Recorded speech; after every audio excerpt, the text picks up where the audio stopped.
Well, it's fun. You know, we're a very close team. And I think, again, that's really forged out of the fact that we have to work very closely together all the time, and we work very closely together over some very long hours under some very stressful situations. But the team, which I want to talk about for a minute, is just a fantastic team. It's made up of really, really passionate people who are very, very smart about security. I mean, we've got CISSPs on our team. We've got people who've worked in the security business for a long time. We've got people who have come in from product teams or have come in from product support services, and they have a passion about protecting people. And so the key thing to work with this team is you have to have a really good sense of humor. You have to have good stamina. Yep.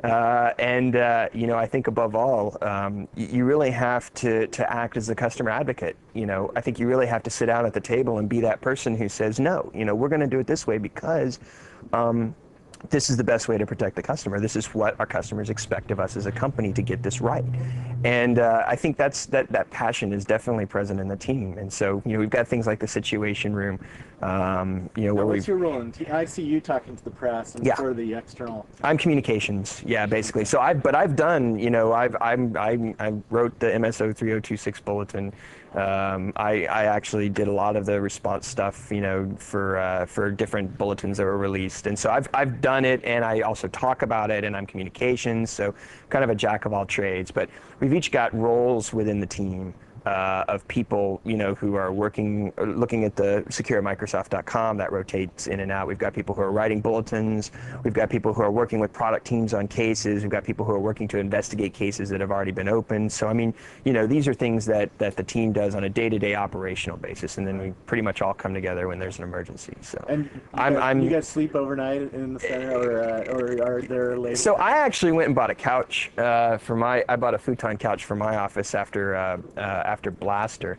That required quite a bit, but you know, we pretty much work as long as it takes to get the situation out there. And so you've got to remember, we're not just a United States company. You know, we're a multinational company. We're a worldwide company. So when there's an attack against our customers, then there needs to be someone here at 3 in the morning, because, you know, that's going to be business prime time for a place like, you know, for Asia or Europe as they're coming online. We have to have people here. It's sort of this follow the sun type of situation. We have to have people to communicate to the press. We have to have people to post stuff to Microsoft.com if we find something new in the middle of the night, you know, so.